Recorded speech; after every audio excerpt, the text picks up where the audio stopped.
Jangan Bapak Ibu kira mengkasar itu mengurangi salat. Tidak. Mengembalikan salat seperti praktek awal dulu 11 rakaat. Karena salat itu pertama kali diperintahkan 11, tidak 17. 17 setelah hijrah.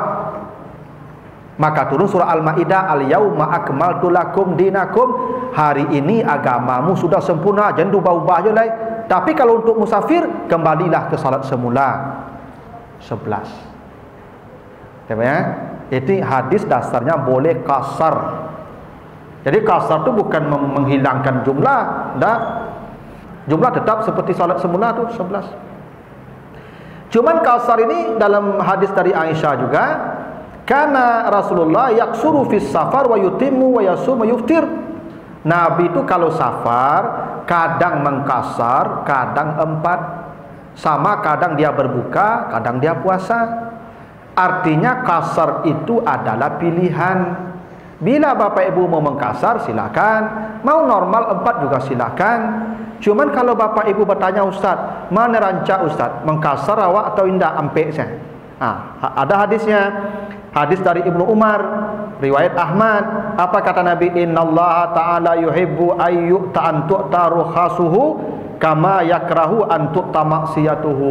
Allah cinta kepada hamba yang diberikan rukhsah lalu dia mengambil rukhsah dari Allah. Ibu semayang ampek boleh, ibu semayang 2 boleh, tapi Allah cinta ke yang 2 kan. Ya, kenapa? Allah sedang memberikan rahmat kepadanya dan dia respon rahmat Allah itu, maka orang cinta. Samo jawab apa ibu? Awak lah baik-baik, kenyataannya lengah-lengah saya pak. Pakai jawab, bisu dan kau nak komodeko dia pak.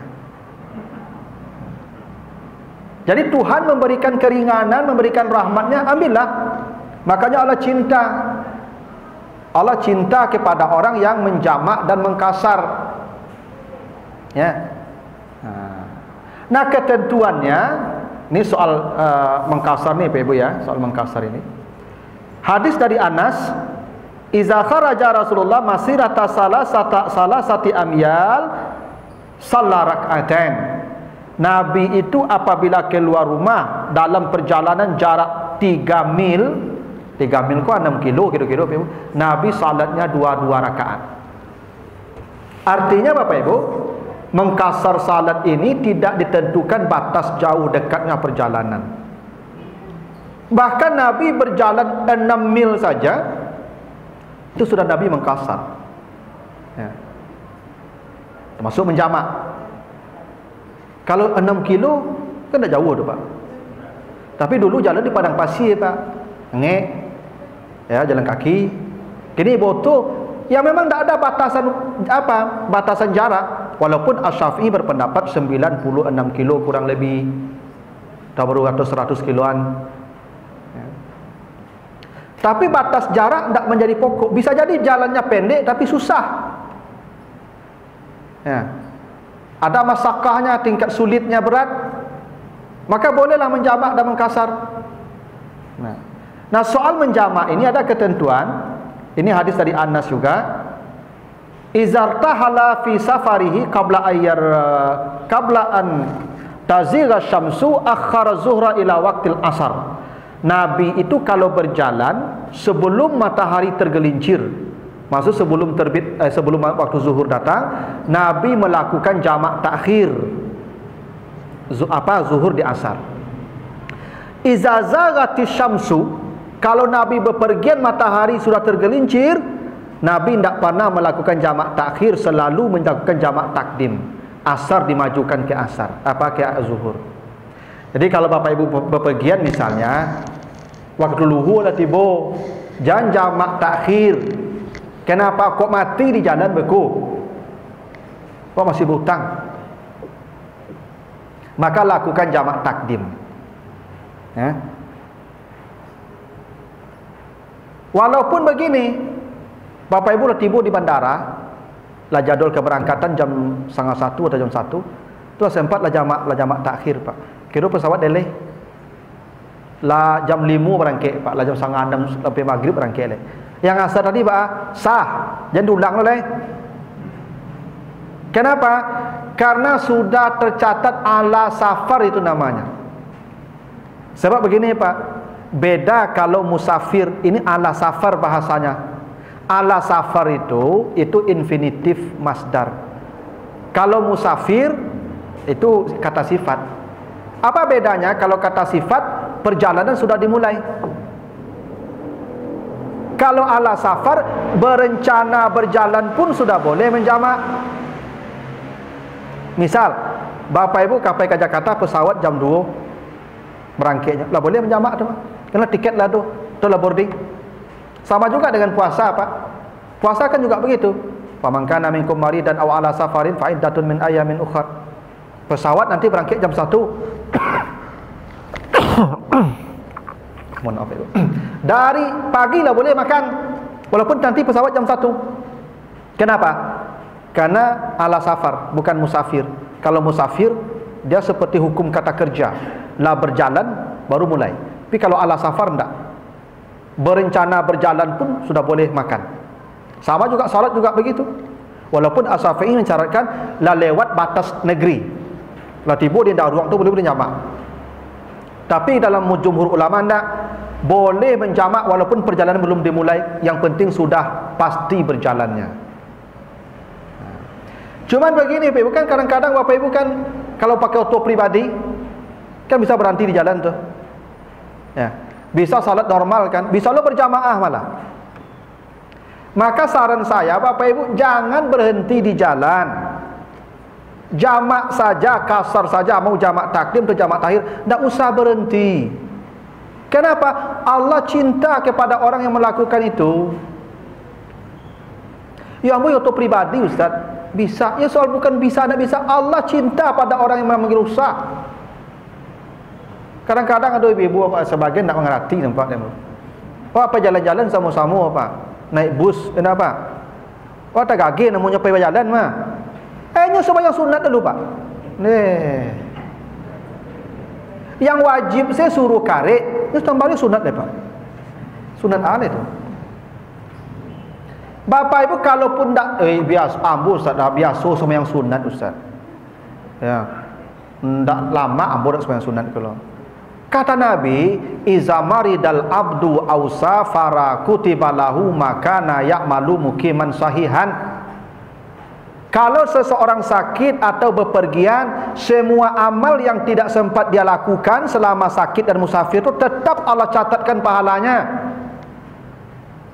Bapak Ibu tiap malam, tiap hari solat sunat, kini pai berjalan, jangan sembahyang sunat, jadi pahala tetap dicatatkan Tuhan tu rahmat Allah tu Pak. Dengan catatan memang ketika sehat, ketika mukim, istiqamah melakukan itu. Ya, yang wajib saya suruh karek, sembahyang sunat suruh jalan ibu-ibu. Ya. Nah, tu kalau sama-sama Pak, ibu-ibu kok cok biak kesal kok Pak. Nyolat segala lama Pak. Nyok suruh Pak capek, namanya berjalan-jalan tu Pak capek Pak. Ya. Kalau apa aku juga capek, dak ada lambe dah. Ya. Jadi apa cuba lah mandi Pak. Kalau apa-apa aku mandi 5 minit putui mah. Ya siram-siram gadang katanya. Kalau ibu-ibu mandi sejam Pak. Maka kau pergi beradik suruh dia mandi dulu Pak, jangan awak mandi. Ini awak nunggu ya Pak. Ya. Ini segala lambe. Tak masuk salat tu begitu juga. Kalau salat safar itu jangan ayat panjang ni baca. Bila perlu tak baca ayat Al-Fatihah cukup leh. Nilainya tak akan dikurangi Tuhan. Nyuruksah ini Bapak Ibu bukan mengurangi pahala, mengurangi eksekusi saja. Yang nilai tak akan dikurangi, bahkan tak dikerjakan pun tetap dapat pahala. Bapak Ibu salat sunat tak dikerjakan tetap pahala salat sunat dapat mah. Itu namanya ruksah. Jadi saran saya nanti kalau ibu berpergian, bawa auto pribadi mana, tidak usahlah berhenti di jalan. Jadi kalau berjamaah di masjid tapi jalan tu, Bapak Ibu salat sendiri, salat berjamaah dalam status musafir ya, pahala nak akan dibedakan Tuhan. Jangan Bapak Ibu merasa kalau orang ko surang semayangnya musafir pahala ketik dapat berjamaah kau. Tidak, nilai pahala sama. Itu mengapa payah jamaah? Itu makanya kadang-kadang kalau beribadah tu ibu tak juraso lo. dengan dalil. Sama juga ini kalau hadis Bapak Ibu tanya, berapa lama kita boleh menjamak dan mengqasar kalau kita musafir? Ini ada hadisnya, 3 hadisnya. Ada dari Jabir, ada dari Ibnu Abbas. Kata Ibnu Abbas, kami pergi ke Makkah bersama Nabi. Berapa lama Nabi di Makkah? 19 yauman, 19 hari Nabi di Makkah. Nabi lahir di Makkah, kadang di Makkah, berdakwah di Makkah, hijrah ke Madinah. Setelah hijrah Nabi statusnya mukim di Madinah. Walaupun dia orang Makkah, Nabi sekarang mukim di Madinah. Satu kali Nabi pergi ke Makkah kembali. 19 hari Nabi di Makkah, kata Ibnu Abbas, selalu salatnya 2 rakaat sampai kembali ke Madinah. Hadis dari Jabir sama. Aqama bi Tabuk isrina yauman. Kami dengan Nabi pernah pergi ke Tabuk. Tabuk itu kota di luar kota Madinah. 20 hari kami di Tabuk itu. Dan Nabi selalu salatnya 2 rakaat sampai balik lagi ke Madinah. Apa artinya itu Bapak Ibu? Jamak dan qasar itu berlaku sampai Bapak Ibu kembali ke tempat semula. Selama statusnya tidak berubah jadi mukim, jamak qasar lah. Ibu pergi ke Pekanbaru sebulan, Pak pergi mencari anak, pergi mencari cucu, sebulan. Selama 1 bulan tu tidak usah jamak, tidak usah salat 4 rakaat, jamak qasar saja dan tidak usah ke masjid. Sembahyang saja rumah surang. Jamak qasar taruh sampai balik ke Padang. Memang begitu. Apa-apa tidak usah Jumat. Apa-apa ke Jakarta sebulan, 2 bulan, tidak usah Jumat. Pergi ke Pekanbaru sebulan dan Jumat selama sebulan itu situ. Coba Ustaz, kadang Jumat itu wajib bagi mukim. Orang musafir tidak wajib Jumat. Kan itu soal rasul tadi itu. Kalau rasul tak jadi hukum lah. Ustaz, ambo rumah di sudut masjid Ustaz. Tak lama perasaan ambo, payah. Karena itu perasaan. Tapi kalau ditanya hukum kan boleh tidak? Kalau boleh tidak ya boleh lah. Bahkan mohon maaf, ambo studi misal ke Jakarta 2 tahun, ambo ambil S2, ambil S3 misalnya. Boleh ambo tak Jumaat selama 2 tahun tu. Sampai mau balik ke Padang balik. Kenapa? Karena status ambo di sana tu tak mukim. KTP ambo di Padang gua. Ambo situ menumpangnya. Tak penduduk tetap ambo situ loh. Kecuali berubah KTP ambo Pak, pindah ke Rajo ambo tu mukim nama itu. Tapi kalau ambo pergi kuliah ke situ kan tak mukim namanya ambo tu. Boleh selama 2 tahun menjamak, boleh selama 2 tahun mengqasar, boleh tak salat Jumat. Walaupun Asy-Syafi'i berpendapat batasnya 3 hari. Tapi itu pendapat Asy-Syafi'i. Mau ikut serah boleh. Yang tidak, ini dasarnya hadis tadi. Nabi 20 hari di Tabuk sampai balik ke Madinah salat 2 rakaat, kata Jabir. Kata Ibnu Abbas, Nabi 19 hari di Makkah salat 2 rakaat sampai balik ke Makkah, ke Madinah balik. Padahal Nabi orang Makkah.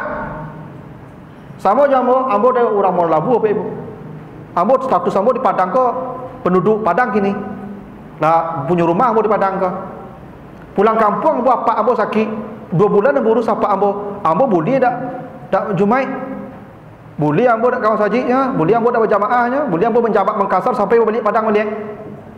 Walaupun ambo orang Mor Labu, tapi mukim siko. Begitu. Begitu agama tu mudahnya apa Ibu? Tak sulit. Ya cuma kadang-kadang awak dia tak biasa ke masjid, jadi di mai masjid awak datangi Pak ya. Tu sok biarlah dah baalah. Tu pun pahala apa yang ke masjid dan tak ke masjid samanya. Tak dibedakan pahala, cuman mungkin ada kebaikan tambahan, mungkin kau apa di masjid lebih khusyuk, mungkin kau di rumah kurang khusyuk, itu mungkin tu lain soal. Kan kalau hukum kan boleh tidak tadi. Gitu. Jadi apa-apa kalau nanti bepergian selama balik ke tempat semula masih status musafir namanya itu. Berdasarkan hadis ini, kalau Asy-Syafi'i itu kan lebih hati-hati Ibu, Bapak. Asy-Syafi'i itu kenapa dia begitu hati-hati? Makanya Asy-Syafi'i kalau membasuh tangan ini, yo siku-siku kok dibasuh. Padahal ayat mengatakan sampai siku. Artinya siku tidak wajib. Tapi Syafi'i berpendapat kalau kalau disebut sampai siku beko kau nak kadai beko alabian. Syafi'i itu hati-hati ibu. Bersentuhan kulit laki-laki perempuan Hambali tak batal ibu. Tak batal. Ibu dengan suami isteri apa? Atau dengan perempuan lain sekalipun selama tak ada perubahan dirasa tak batal pak. Tapi Syafi'i batal.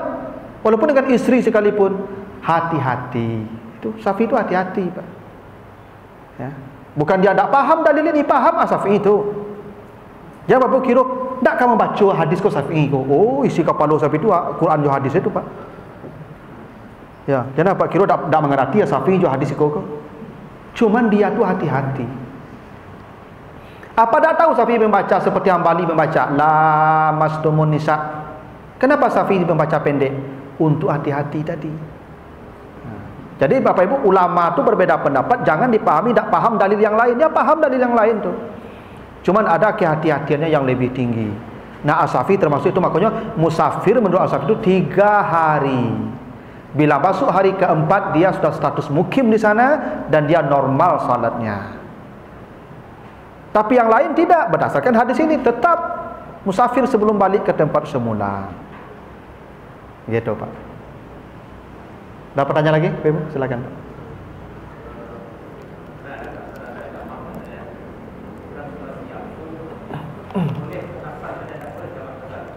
Dalam situasi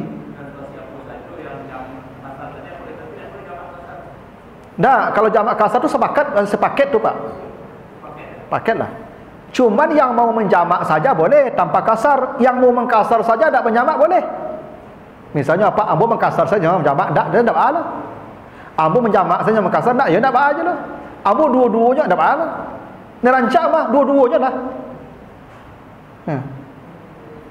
Nah, situasi apa saja Allah hanya menyebut dan Nabi hanya mencontohkan safar saja. Jamak kasar itu hanya safar, walaupun ada hadis lain katanya kalau hujan lebat pun yubadal labik hujan boleh je menjamak. Tapi saya ndak menerima yang begitu. Ya, kalau hujan labik apa belum salahnya. Ya. Tapi walaupun bunyinya kata hadisnya ada, tapi saya ndak mengikuti yang itu. Ya, yang mengikuti yang safar sajalah Pak. Ada juga mengatakan yang sakit boleh Pak. Boleh menjamak mengkasar. Ndak ada, belum tertemukan hadis itu. Ya, orang sakit boleh menjamak, boleh mengkasar. Orang sakit yang ada hadisnya salatnya di peringan, yang tak berdiri bisa duduk, yang duduk bisa berbaring. Di peringan saja. Tapi jamak kasar enggak. Tapi sakitnya nih Pak selama akalnya masih sehat. Kalau lah pikunnya Pak, jangan suruh sembahyang leh, lapis lah kandunnya leh. Karena syarat wajib salat itu siapa? Islam, baligh, berakal. Orang pikun nak berakal itu habis akalnya mah. Makanya kata likai la ya'lama ba'da ilmin syai'a. Orang pikun tu lah habis hang. Kalau lah hang dia suruh sembahyang leh. Maka tunjuk leh. Tak ada hukum bagi orang tak berakal. Sama je anak-anak, sama je orang gilo. Pokoknya orang gilo tak wajib sembahyang lah Pak. Tak wajib puasa lah. Kecuali gilonya tak permanen. So, seminggu gilo, seminggu sehat, waktu seminggu sehat, wajib Pak. Tak dosanya. Kan ada dulu orang gilo kok tak permanen Pak. Bila bulan baru sehatnya, bulan 2-nya gilo. Ya, kalau ada yang cetu ketika bulan baru wajib salat. Nah, itu. Apa? Ya.